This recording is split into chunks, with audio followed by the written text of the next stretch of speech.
महापालिकेच्या निवडणुकीची घोषणा झाली आहे आणि आधीच तयारीत असलेल्या सर्वच पक्षांकडून आज मुलाखती घेतल्या जात आहेत.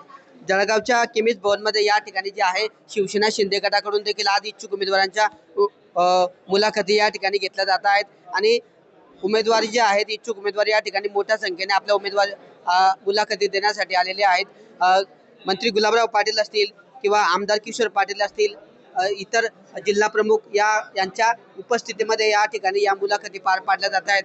आपण जे दृश्यांमध्ये बघतोय आता याच खोलीमध्ये जे आहे उमेदवारांच्या ज्या इच्छुकांच्या मुलाखती ज्या आहेत त्या मंत्री गुलाबराव पाटील यांच्या उपस्थितीमध्ये घेतल्या जात आहेत आणि आमदार किशोर पाटील यांची देखील या ठिकाणी उपस्थिती आहे. आमदार चंद्रकांत सोनवणे हे देखील या ठिकाणी उपस्थित आहे. आमदार असतील, जिल्हा प्रमुख असतील, महिला जिल्हा प्रमुख असतील किंवा पदाधिकारी असतील, अशा सर्वांच्याच उपस्थितीमध्ये या ठिकाणी जे आहे या उमेदवारांचे जे आहे इच्छुकांच्या आज मुलाखती पार पाडल्या जात आहेत. जवळपास 250 पेक्षा जास्त अर्जांचं जे आहे या ठिकाणी उमेदवारी अर्जांचं जे आहे वाटप करण्यात आलं होतं आणि त्याच पार्श्वभूमीवर जे आहे आज या ठिकाणी उमेदवारांचं जे आहे इच्छुकांच्या मुलाखती या ठिकाणी घेतल्या जात आहेत. आपण काही जे इच्छुक आहेत त्यांच्याशी बोलण्याचा प्रयत्न करणार आहोत. काय सांगणार भाऊ, तुम्ही आज या ठिकाणी मुलाखत द्यायला आलात? आज इथे शिवसेनेची मुलं जे इच्छुक उमेदवार आहेत त्यांच्या मुलाखती होत आहेत. त्यासाठी आम्ही सगळेजण इथे जमा झालेलो आहेत. माननीय श्री पालकमंत्री गुलाबरावजी पाटील साहेब, आमदार किशोरप्पा पाटील, चंद्रकांत अण्णा हे सगळे आज मुलाखतीसाठी इथे आलेले आहेत. त्या हिशोबाने आज इथे बरीचशी गर्दी आणि शिवसेनेवर जो विश्वास आहे लोकांचा त्या हिशोबाने आज इथे गर्दी उमटली आहे. तुम्ही सुद्धा या ठिकाणी उमेदवारी साठी इच्छुक आहात. काय वाटतं तुम्हाला, उमेदवारी मिळेल असा विश्वास वाटतोय का? त्याचं काय कारण आहे?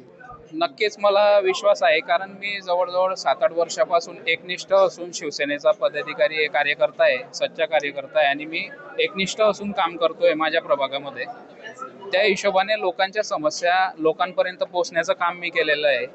तर लोकांच्या समस्या सोडवण्याचा प्रयत्न मी केलेला आहे. त्या हिशोबाने मला नक्कीच वाटतं की उमेदवारी मिळेल.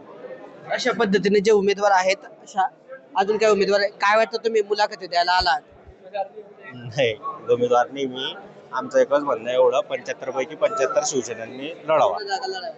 गेल्या वेळेस शिवसेनेची सत्ता होती महापालिकेवर, आता शिवसेना फुटलेली आहे.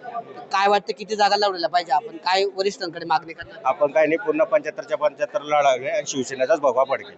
पण युतीमध्ये भाजपचा, आपल्याला भाजप एवढ्या जागा दिला असं वाटतंय? भाजपचं पूर्ण पॅकेज वगैरे त्यांचं बरोबर ठरलेलं आहे सगळ्या गोष्टी. पण म्हणजे बऱ्याचशा पब्लिकचं म्हणणं आहे की बा युती नको, 75 पैकी 75 लढल्या पाहिजे. युती नको, आपण स्वतंत्र लढलं पाहिजे असं म्हणणं आहे का? बरेचशा वरिष्ठांकडे तशी मागणी केली? वरिष्ठ नेत्यांकडे तसं बोलणं वगैरे काही झालं नाही आजपर्यंत, पण आता चर्चेला उधाण सुटलेल्यामुळे आता होईल.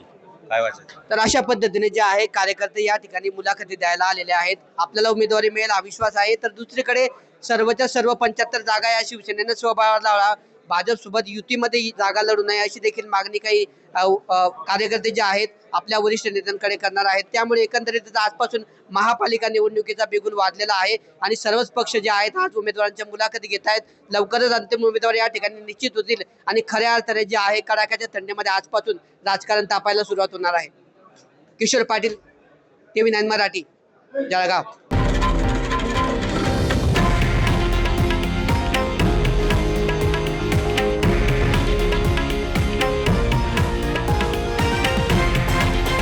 हे आहे देशातील नंबर 1 न्यूज नेटवर्क आणि आपण पाहत आहात TV9 मराठी, एकमेव.